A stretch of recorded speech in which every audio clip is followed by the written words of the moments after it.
வணக்கம். தந்தையின் பாட்காஸ்ட் செய்திகளை வாசிப்பது அஞ்சலி. முதலில் தலைப்புச் செய்திகள்.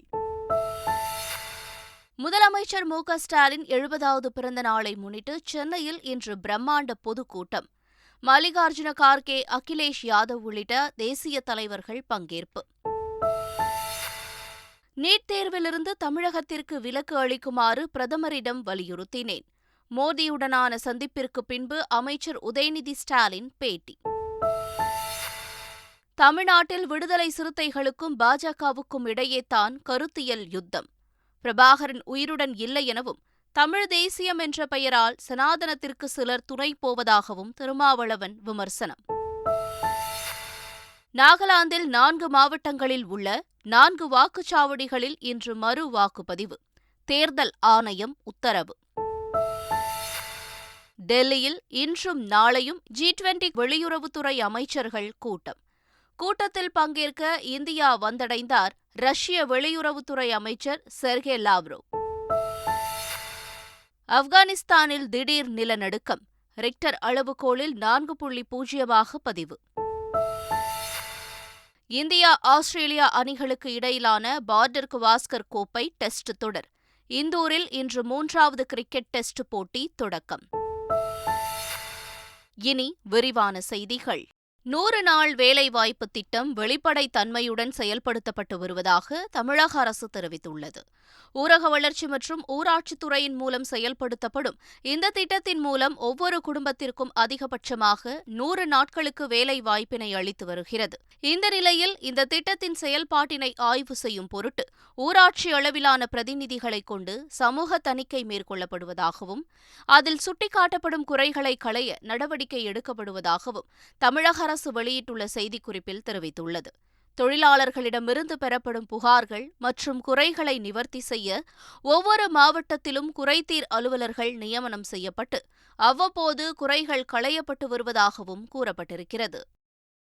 முதலமைச்சர் ஸ்டாலினின் 70வது பிறந்த நாளை முன்னிட்டு இன்று மாலை தென் சென்னை திமுக சார்பில் நந்தனம் OMCA மைதானத்தில் பொதுக்கூட்டம் நடைபெறுகிறது. இதில் காங்கிரஸ் தலைவர் மல்லிகார்ஜுன கார்கே, ஜம்மு காஷ்மீர் தேசிய மாநாட்டு கட்சித் தலைவர் ஃபரூக் அப்துல்லா, சமாஜ்வாதி கட்சித் தலைவர் அகிலேஷ் யாதவ், ராஷ்டிரிய ஜனதா தளம் கட்சித் தலைவர் தேஜஸ்வி யாதவ் உள்ளிட்டோர் பங்கேற்க உள்ளனர்.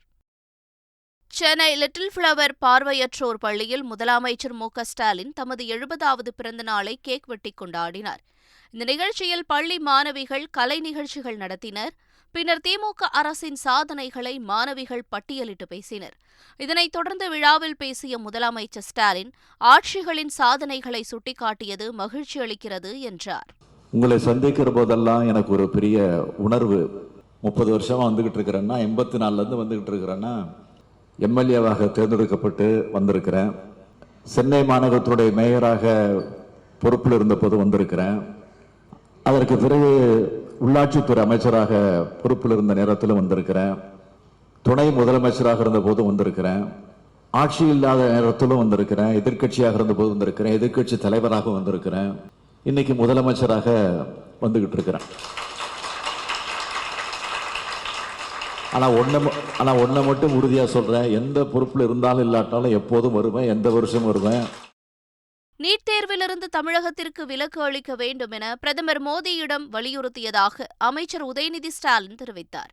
அமைச்சரான பிறகு முதல் முறையாக டெல்லி சென்ற அவர் லோக் கல்யாண் மார்க் இல்லத்தில் பிரதமர் மோடியை மரியாதை நிமித்தமாக சந்தித்தார். பின்னர் செய்தியாளர்களிடம் பேசிய அவர் நீட் விவகாரத்தில் தமிழக மக்களின் நிலைப்பாட்டை எடுத்துரைத்ததாக கூறினார். நீட் விவகாரத்தையும் நான் அவர்கிட்ட சொன்னேன். அப்போ அவர் சில விளக்கங்கள்லாம் எனக்கு கொடுத்தாரு. நீட் விலக்கு ஏதாவது அஷூரன்ஸ் கொடுத்துருக்காங்க? அஷூரன்ஸ் கொடுக்கல, அவர் சில விளக்கங்கள் கொடுத்தாரு. நான் உங்களுடைய விளக்கங்கள் இது, பட் ஆனால் எங்களோட தமிழ்நாட்டு மக்களுடைய மனநிலை இதுதான், அதனால திமுகவோட சட்ட போராட்டம் தொடரும் அப்படின்னு சொல்லி. தமிழ்நாட்டில் விடுதலை சிறுத்தைகளுக்கும் பாஜகவுக்கும் இடையேதான் கருத்தியல் யுத்தம் என்று அக்கட்சியின் தலைவர் தொல் திருமாவளவன் தெரிவித்துள்ளார். பாஜகவை கண்டித்து விடுதலை சிறுத்தைகள் கட்சி சார்பில் சென்னை வள்ளுவர் கோட்டத்தில் கண்டன ஆர்ப்பாட்டம் நடைபெற்றது. இதில் அக்கட்சியின் பொதுச் செயலாளர்கள் ரவிக்குமார் MP, சிந்தனை செல்வன் மற்றும் காங்கிரஸ் மாநில தலைவர் KS அழகிரி, மார்க்சிஸ்ட் மாநில செயலாளர் K பாலகிருஷ்ணன் உள்ளிட்டோர் பங்கேற்றனர். அப்போது பேசிய திருமாவளவன், கருத்தியல் ரீதியாக விடுதலை சிறுத்தைகள் கட்சியுடன் பாஜக விவாதிக்க தயாரா எனவும் கேள்வி எழுப்பினார். கொள்கையை சொல்லி தமிழ்நாட்டிலே ஒரே ஒரு இடத்தில் உன்னால் கொடியேற்ற முடியுமா? விடுதலை சிறுத்தைகள் சவால் விடுகிறோம். தமிழ்நாட்டை பொறுத்தவரையில் இந்த யுத்தம், இந்த கருத்தியல் யுத்தம் திமுகவுக்கும் பாஜகவுக்கும் அல்ல. அதிமுக அவர்களோடு இருக்கிறார்கள், அல்லது கம்யூனிஸ்ட் கட்சிகளுக்கும் பிஜேபிக்கும் அல்ல. தமிழ்நாட்டை பொறுத்தவரையில் விடுதலை சிறுத்தைகளுக்கும் பாஜகவுக்கும் இடையிலான யுத்தம். நான் கருத்தியல் ரீதியாக சவால் விடுகிறேன். கருத்தியல் ரீதியாக மோதிக் கொள்ள தயாரா? விவாதிக்க தயாரா?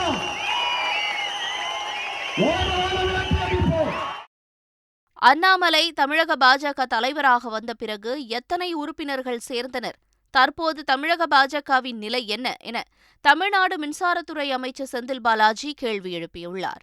பிஜேபியினுடைய உறுப்பினர் எண்ணிக்கை முதல்ல எவ்வளவு, நீங்கள் சொல்லக்கூடிய நபர் பொறுப்பெடுத்ததுக்கு பிறகு எவ்வளவு, இன்றைக்கி தமிழ்நாட்டினுடைய பிஜேபியினுடைய நிலை என்ன, முதல்ல அதை சொல்லிவிட்டு அப்புறம் பேச சொல்லுங்கள். நான் ஒரு பில்லு கேட்டேன், அதையாவது கொடுத்துட்டு பேச சொல்லுங்கள். எதுவுமே இல்லாத அடுத்தடுத்த சப்ஜெக்ட்டுக்கு தாவி போகும்போது நீ என்ன சொல்லுவீங்க? அந்த நபரை பற்றி என்ன சொல்லுவீங்க? நேற்று ஒரு கருத்தை இது ரொம்ப பெரிய ஞான உதயம் வந்த மாதிரி பேசுகிறாரு. அரவக்குறிச்சியில் ஓட்டுக்கு 1000 ரூபா பணம் கொடுத்தாரா இல்லையா? உங்களுக்கே தெரியும். நீங்கள் அப்போல்லாம் செய்திகள் போட்டீங்க. இப்போ என்னமோ பெரிய இது வந்த மாதிரி அவருக்கு மட்டும்தான் இது இருக்கிற மாதிரி பேசிகிட்டு இருக்காரு. ஆனால் யாரும் திருப்பி நீங்கள் கேள்வி வைக்கல.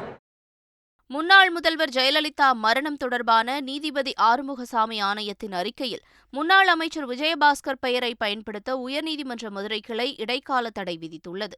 அந்த அறிக்கையில் தனது பெயரை சேர்க்க தடை விதிக்க கோரி விஜயபாஸ்கர் மனு தாக்கல் செய்திருந்தார். இந்த மனுவை விசாரித்த நீதிமன்றம் ஆறுமுகசாமி ஆணையத்தின் விசாரணை அறிக்கையில் விஜயபாஸ்கர் பெயர் பயன்படுத்தப்பட்டிருக்கும் பத்திகளுக்கு இடைக்கால தடை விதித்து உத்தரவிட்டுள்ளது. இது தொடர்பாக தமிழக அரசு பதிலளிக்கவும் உத்தரவிட்டு வழக்கு 4 வாரங்களுக்கு ஒத்திவைக்கப்பட்டது.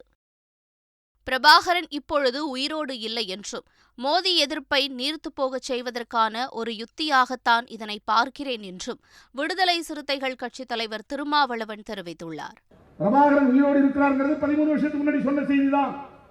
ஏப்ரல் மாதம் மே மாதம் 17ஆம் தேதி பிரபாகரன் இறந்து விட்டார். 18ஆம் தேதி போர் முடிந்தது, அறிவிப்பு வெளியானது. 19ஆம் தேதியோ 20ஆம் தேதியோ தொலைபேசியிலே தொடர்பு கொண்ட ஐயா நெடுமாறன் அவரிடத்திலே நான் பேசுகிறேன். அப்போதே அவர் சொன்னார், பிரபாகரன் உயிரோடு இருக்கிறார் தம்பி, அதெல்லாம் உறுப்பினர் பதட்டப்படாமல். அன்னைக்கே சொன்னார், அதுதான் இன்னைக்கும் சொல்றார். வேற எந்த ஆதாரத்தையும் சொல்ல. 13 வருஷம் வீடியோவில் வந்தாரா இல்லை, போட்டோ வந்துச்சா இல்லை, ஆடியோவில் பேசினாரா இல்லை, யாரோ சொந்தக்காரங்க பேசினாங்க. சரி, எங்கள்கிட்டையும் பேச சொல்லுங்க, நாங்கள் நம்புறோம். தமிழ்நாட்டுக்குள்ளே தமிழ் தேசியம் என்கிற பெயராலும் சங்கிகளுக்கு துணை போகக்கூடிய அரசியல் இங்கே நடைபெற்றுக் கொண்டிருக்கிறது. டெல்லி அமைச்சரவையிலிருந்து மணீஷ் சிசோடியா, சத்யேந்தர் ஜெயின் ஆகிய இருவரும் ராஜினாமா செய்துள்ளனர். மதுபான கொள்கை முறைகேடு வழக்கில் கடந்த சில தினங்களுக்கு முன்பு சிபிஐயால் கைது செய்யப்பட்ட மணீஷ் சிசோடியா தனது பதவியை ராஜினாமா செய்துள்ளார். துணை முதல்வராக பதவி வகித்த மணீஷ் சிசோடியா நிதி, கல்வி, பொதுப்பணித்துறை, சுற்றுலா உட்பட 12 துறைகளை தன்வசம் வைத்திருந்தார். இதேபோல சட்டவிரோத பண பரிவர்த்தனை வழக்கில் கடந்த மே மாதம் அமலாக்கத்துறையினரால் கைது செய்யப்பட்ட முன்னாள் சுகாதார அமைச்சர் சத்யேந்தர் ஜெயினும் தனது அமைச்சர் பதவியை ராஜினாமா செய்துள்ளார். டெல்லி துணை முதலமைச்சர் மணீஷ் சிசோடியா கைது செய்யப்பட்டுள்ளதற்கு திமுக கண்டனம் தெரிவித்துள்ளது. இது தொடர்பாக திமுக பொருளாளர் டி.ஆர். பாலு வெளியிட்டுள்ள அறிக்கையில், எதிர்க்கட்சிகள் மீது மத்திய அரசின் விசாரணை அமைப்புகளை ஏவிவிடும் போக்கு நாளுக்கு நாள் அதிகரித்து வருவதாக குற்றம் சாட்டியுள்ளார். மத்திய அரசின் கீழ் உள்ள அனைத்து அமைப்புகளையும் கூட்டணி கட்சிகள் போல் ஆட்டுவித்து எதிர்க்கட்சித் தலைவர்கள் மீது அடக்குமுறையை கட்டவிழ்த்துவிடும் போக்கு கவலைக்குரியது என விமர்சித்துள்ள டி.ஆர். பாலு, இது ஜனநாயக விரோதம், சட்ட விரோதம் என கண்டனம் தெரிவித்துள்ளார். G20 கூட்டத்தில் பங்கேற்க ரஷ்ய வெளியுறவுத்துறை அமைச்சர் இந்தியா வந்தடைந்தார். இந்தியாவின் தலைமையின் கீழ் G20 மாநாடு ஓராண்டுக்கு நடைபெறுகிறது. இதனையொட்டி இன்றும் நாளையும் டெல்லியில் G20 வெளியுறவு அமைச்சர்களின் கூட்டம் நடைபெற திட்டமிடப்பட்டுள்ளது. இந்த கூட்டத்தில் பங்கேற்க G20 உறுப்பினர் அல்லாத நாடுகள் உட்பட 40 நாடுகளின் பிரதிநிதிகள் கலந்து கொள்ள அழைக்கப்பட்டுள்ளனர். இந்த கூட்டத்தில் பிரதமர் மோடி கலந்து கொண்டு உறுப்பு நாடுகளின் வெளியுறவுத்துறை அமைச்சர்கள் மத்தியில் உரையாற்றுவார் என்று எதிர்பார்க்கப்படுகிறது. இந்நிலையில் இந்த கூட்டத்தில் கலந்து கொள்வதற்காக ரஷ்ய வெளியுறவுத்துறை அமைச்சர் செர்கே லாவ்ரோவ் டெல்லி வந்தடைந்தார். அவருக்கு அதிகாரிகள் வரவேற்பு அளித்தனர். ஈரோடு பழனி ரயில் திட்டத்தை நிறைவேற்றுவதற்கான அனைத்து முயற்சிகளையும் செய்வேன் என்று மத்திய ரயில்வே இணையமைச்சர் தர்ஷனா விக்ரம் ஜர்தோஷ் தெரிவித்துள்ளார். திருப்பூர் மாவட்டம் வெள்ளக்கோவிலில் கழிவு பஞ்சாலை சங்க நிர்வாகிகளுடன் கலந்துரையாடல் நிகழ்ச்சி நடைபெற்றது. நிகழ்ச்சியில் பேசிய மத்திய இணையமைச்சர் தர்ஷனா விக்ரம் ஜர்தோஷ், G20 மாநாட்டை இந்திய தலைமை ஏற்று நடத்தி கொண்டிருக்கிறது என்றும் இது பெருமையான விஷயமும் என்றார். இந்தியாவின் மொத்த உள்நாட்டு உற்பத்தி வளர்ச்சி விகிதம் அக்டோபர்-டிசம்பர் காலாண்டில் 4.4% சரிந்துள்ளதாக மத்திய புள்ளியியல் அமைச்சகம் தெரிவித்துள்ளது. இருப்பினும் 2022-2023 நிதியாண்டில் GDP 7% இருக்கும் என்றும் கணித்துள்ளது. முந்தைய இரண்டாவது காலாண்டில் GDP 6.3% இருந்தது. இந்நிலையில் 2022 ஆண்டின் கடைசி காலாண்டில் வளர்ச்சி விகிதம் 4.4% இருக்கும் என்று ரிசர்வ் வங்கி ஏற்கனவே கணித்திருந்ததும் குறிப்பிடத்தக்கது. மத்திய அரசு இன்னும் 3 நாடுகளுக்கு UPI சேவையை விரிவாக்கம் செய்யவிருப்பதாக தகவல் வெளியாகியுள்ளது. இந்தியா மற்றும் சிங்கப்பூர் இடையில் டிஜிட்டல் பண பரிவர்த்தனை எளிமையாக்கும் விதமாக இந்தியாவின் UPI மற்றும் சிங்கப்பூரின் பேனவ் செயலிகள் இணைக்கப்பட்டுள்ளது. இதேபோன்று உலக தரத்திலான இந்தியாவின் UPI சேவையில் இணைவதில் பிற நாடுகளும் ஆர்வம் காட்டுகின்றன. அதுகுறித்து குறிப்பிட்ட நாடுகளுடன் மத்திய ரிசர்வ் வங்கி பேச்சுவார்த்தை நடத்தி வருகிறது. இந்த நிலையில் மொரீஷியஸ், இந்தோனேஷியா, ஐக்கிய அரபு அமீரகம் ஆகிய 3 நாடுகளில் அந்நாட்டு செயலிகளுடன் இணைந்து UPI சேவையை மத்திய அரசு விரிவாக்கம் செய்யலாம் என தகவல் வெளியாகியுள்ளது. தொழிலதிபர் முகேஷ் அம்பானிக்கு அளிக்கப்படும் Z+ பாதுகாப்பை வெளிநாடு பயணங்களிலும் வழங்க வேண்டும் என மத்திய அரசுக்கு உச்சநீதிமன்றம் உத்தரவிட்டுள்ளது. இது தொடர்பான உத்தரவுக்கு விளக்கம் கேட்டு விகாஸ் சாஹா என்பவர் தாக்கல் செய்த மனுவை விசாரித்த உச்சநீதிமன்றம், பிரபல தொழிலதிபர் முகேஷ் அம்பானி மற்றும் அவரது குடும்பத்தினருக்கு அளிக்கப்பட்டு வரும் பாதுகாப்பு மகாராஷ்டிரத்திற்கு மட்டும் இருக்க முடியாது என்று கூறியுள்ளது. நாடு முழுவதும், அதாவது வெளிநாடு பயணங்களின் போதும் பொருந்தும் என்று விளக்கம் அளித்துள்ளது. முகேஷ் அம்பானியின் பாதுகாப்பை உறுதி செய்யவும் மத்திய அரசுக்கு உத்தரவிட்டு விளக்க மனுவை முடித்து வைத்தது. நிலக்கரி சுரங்கங்கள், வணிக சுரங்கங்களுக்கான ஏலத்தை மத்திய நிலக்கரி அமைச்சகம் துவங்கியுள்ளது. இதற்கான 5வது மற்றும் 6வது சுற்றின் 2வது கட்டம் கடந்த நவம்பர் மாதம் துவங்கிய நிலையில் இந்த சுரங்கங்களுக்கான முன்னோக்கு ஏலம் நடைபெற்று முடிந்துள்ளது. மின் ஏலத்தின் 2வது நாளில் 6 நிலக்கரி சுரங்கங்கள் ஏலத்திற்கு விடப்பட்டன. இந்த நிலக்கரி சுரங்கங்கள் செயல்பாட்டுக்கு வரும்போது ஆண்டுக்கு 334 கோடி ரூபாய் வருவாய் கிடைக்கும் என்று மத்திய அரசு தெரிவித்துள்ளது. தற்போது குழந்தைகளுக்கான தடுப்பூசி போடுவதை வேகப்படுத்த வேண்டும் என்று உலக சுகாதார நிறுவனத்தின் முன்னாள் தலைமை விஞ்ஞானி சௌமியா சுவாமிநாதன் தெரிவித்துள்ளார். தேசிய அறிவியல் தினத்தையொட்டி சென்னை தரமணியில் நடைபெற்ற நிகழ்ச்சியில் உலக சுகாதார நிறுவனத்தின் முன்னாள் தலைமை விஞ்ஞானி சௌமியா சுவாமிநாதன் கலந்து கொண்டார். நிகழ்ச்சிக்கு பிறகு செய்தியாளர்களை சந்தித்த அவர், 3 ஆண்டுகள் ஆனாலும் உலக அளவில் கொரோனா தொற்று குறைந்துவிட்டது என்று சொல்ல முடியாது என்றார். உலக அளவில் 27 வகையான வைரஸ்கள் இருப்பதால் எதிர்காலத்தில் புதுவித பாதிப்பு ஏற்படும் என்றதுடன் அதை எதிர்கொள்ள தடுப்பூசி திட்டத்தை மீண்டும் செயல்படுத்த வேண்டும் என்றார். இந்த பேண்டமிக்கும் போது ஆக்சுவலாக நம்மளுக்கு தடுப்பூசி போடுறது கொஞ்சம் குறைஞ்சு போயிடுது எல்லா நாட்டிலையும். ஸோ அந்த வேக்சினேஷன் கவரேஜ் குறைஞ்சதுனால அந்த பழைய இன்ஃபெக்ஷன்ஸ் நம்மலாம் ஒழிச்சிட்டோம்னு நினச்சிட்டு இருந்தோம். மீசல்ஸ், டிஃப்தீரியா, இது சர்டன் பாக்கெட்ஸில் திருப்பி வருது. ஆனால் அது வந்தால் குழந்தைகளுக்கு தான் வரும். ஆப்கானிஸ்தானில் ஏற்பட்ட திடீர் நிலநடுக்கம் ரிக்டர் அளவுகோலில் 4.0 பதிவாகியுள்ளது. ஃபைசாபாத்திலிருந்து தென்கிழக்கே 82 கிலோமீட்டர் தொலைவில் 4.0 ரிக்டர் அளவில் நிலநடுக்கம் ஏற்பட்டதாக தேசிய நிலநடுக்கவியல் மையம் தெரிவித்துள்ளது. இது தொடர்பாக தேசிய நிலநடுக்கவியல் மையம் வெளியிட்டுள்ள ட்விட்டர் செய்தியில், நிலநடுக்கம் 10 கிலோமீட்டர் ஆழத்தில் தாக்கியது என்று பதிவிடப்பட்டுள்ளது. இருப்பினும் நிலநடுக்கத்தால் ஏற்பட்ட பாதிப்புகள் குறித்த உறுதியான தகவல் எதுவும் வெளியாகவில்லை. மும்பை மைதானத்தில் தனக்கு சிலை நிறுவப்படுவது மகிழ்ச்சியை தருவதாக கிரிக்கெட் ஜாம்பவான் சச்சின் தெண்டுல்கர் நெகிழ்ந்துள்ளார். The journey started here. First class cricket started in 1988 and went on till 2013. So an incredible experience and a journey full of wonderful memories.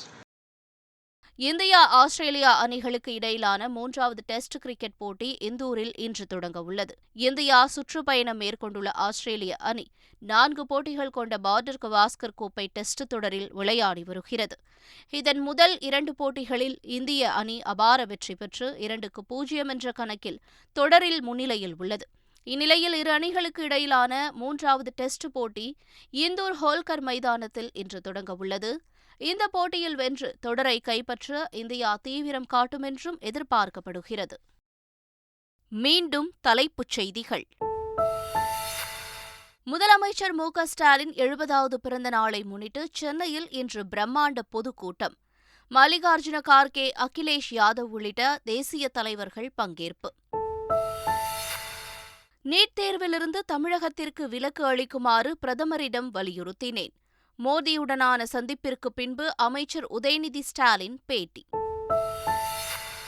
தமிழ்நாட்டில் விடுதலை சிறுத்தைகளுக்கும் பாஜகவுக்கும் இடையேதான் கருத்தியல் யுத்தம்.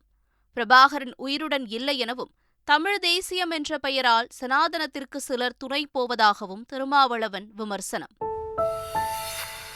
நாகாலாந்தில் 4 மாவட்டங்களில் உள்ள 4 வாக்குச்சாவடிகளில் இன்று மறு வாக்குப்பதிவு. தேர்தல் ஆணையம் உத்தரவு. டெல்லியில் இன்றும் நாளையும் G20 வெளியுறவுத்துறை அமைச்சர்கள் கூட்டம். கூட்டத்தில் பங்கேற்க இந்தியா வந்தடைந்தார் ரஷ்ய வெளியுறவுத்துறை அமைச்சர் செர்கே லாவ்ரோவ்.